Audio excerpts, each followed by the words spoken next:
My name is Erin Doherty, and this is my Exploring Studio Materials collage project. The first artist we're going to look at is Donna Ruff. Donna Ruff primarily works in newspapers and found objects. She focuses on altering these to bring interest and visual aesthetics to her work. She also works in books. This relates to our first section, which is changing materials. So the materials that you're going to need is various papers, cardboard, plastic, fabrics, patterns and textures, texts and images from magazines, photocopies, photographs, and transparencies, a selection of yarns and threads, different plant materials, scissors, hole punch, toothpick, X-Acto knife, a ruler, and a mat, and then objects with textile services. The first section was tearing. So with tearing fast and straight, I noticed it was difficult to get straight lines on the construction paper and manila paper. The thicker papers like the colored cardstock and the scrapbook paper held up a little bit better. When I was working on creating curved and jagged edges, it was easier to go slow and keep my fingers close to where I was tearing. The third exploration was ripping alongside a ruler.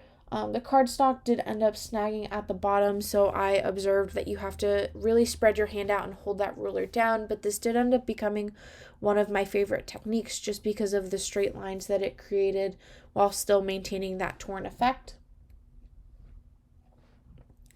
The next exploration was cutting, so I began by folding and cutting different shapes out with scissors.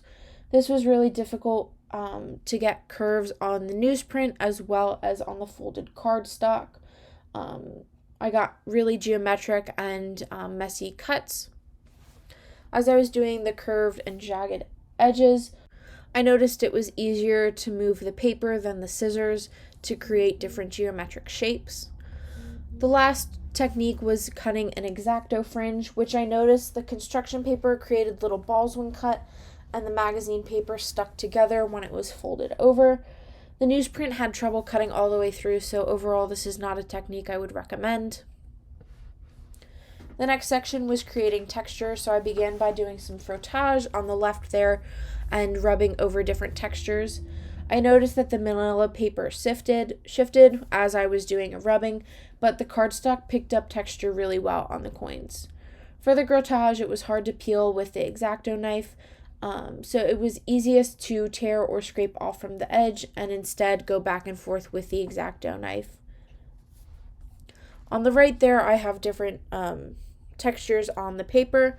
It did become difficult to twist and untwist some of the heavier papers just because it ended up tearing, but I was really happy with how the crumpling and uncrumpling of paper went. Some more alterations. So when I had done unraveling, I noticed that with the tighter weaved fabric, it was more difficult to unravel that thread, but I did like the overall look of it. And with the piercing, I noticed that it was easiest, or that the results were most aesthetically pleasing when the paper had been folded. The next section was composing and arranging. So again, you're going to need different papers, cardboards, textures, things like that. Selection of yarns and threads, natural plant materials, scissors, hole punch, toothpick, X-Acto knife, and a mat, as well as a ruler. Some more objects with textile surfaces, small sheets of paper and board to use as supports. I worked roughly 8.5 by 8.5 squares, and then white PVA glue. So the first prompt was to play around with different shapes. So I really focused on using the same shapes and layering them in different ways to get different effects. Next, I did different color schemes. So I did one in black and white, one in the primary colors, and one in the secondary colors. I noticed it was really difficult to find found objects in the secondary color palette and to truly be happy with them. A lot of them were bright and overpowering and not as muted as I would have liked. The next section, I created two collages with texture, one with mostly real texture and the second with real and imagined texture. So the one on the left has corrugated cardboard, some textured paper, and then some acrylic paint that's been peeled up after it had dried. On the right, I worked with different textured papers and prints and then incorporating those real textures as well. For this, I noticed that the collages weren't as busy because the only thing they included was texture. If I had maybe included some texture alongside some printed materials, I think it would have been a little bit more successful. The next section was printed elements. So the first one I focused on just using printed elements. The second one I used text and numbers. And the third one I focused on repeating elements. So I have these gray squares that are repeating throughout the collage. The next experimentation was transparencies. So for this one, I incorporated bubble wrap and some saran wrap into the collage. I do wish that I had maybe used a textured or a colored paper just so that it was a little bit easier to see the transparencies. Next was attaching. So the materials from previously, and then white glue, tacky glue, Mod Podge, and a small amount of wheat paste, art paste, containers for dispensing glue, glue brushes, brayer, and a plastic card, and then large needle and assorted threads, stapler, staples, paper fasteners, and binder clips. The first glue that I worked with was the art paste. This was really wet, so it created a wrinkled effect on my magazine paper, and it soaked through some of my thinner construction papers. Overall, I was actually really unhappy with the art paste and wouldn't recommend it.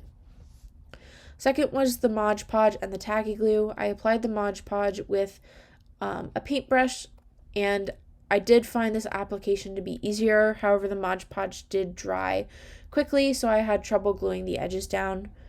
The tacky glue was good for upholding thicker papers and because it was a denser glue.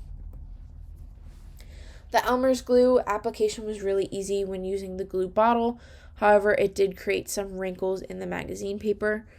When I watered down the Elmer's glue and applied it with a paintbrush, I think that this was overall the best application.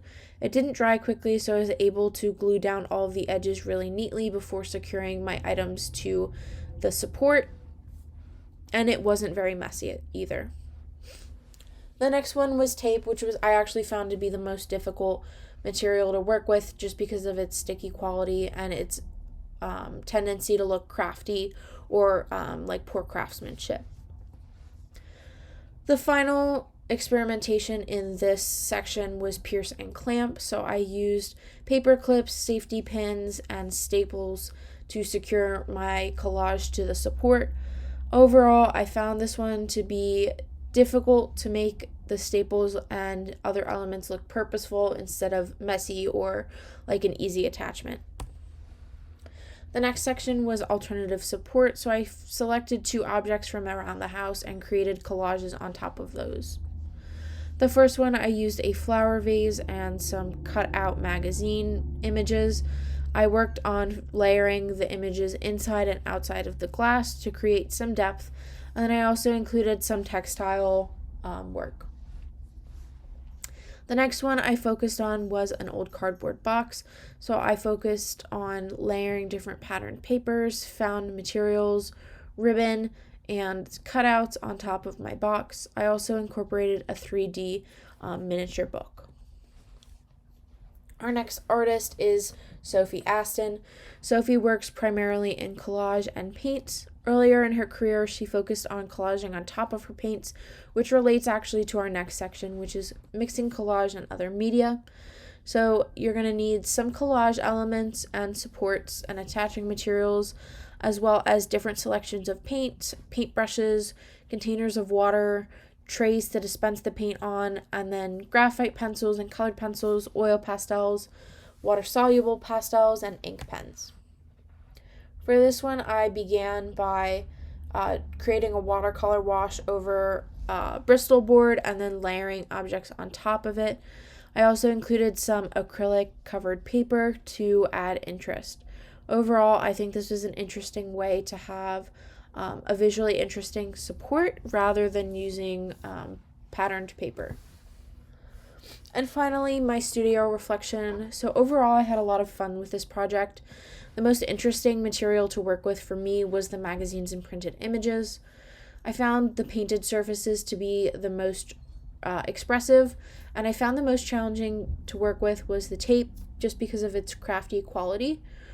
The most disappointing was the colored and scrapbook paper on the left, as well as the cardstock. I feel like this really did not add a visually, aesthetically pleasing element to any of my collages, and overall I just found it to be lackluster. However, my favorite process was sorting through the printed images, because I really enjoyed working on multiple collages at once and seeing where I could fit found images.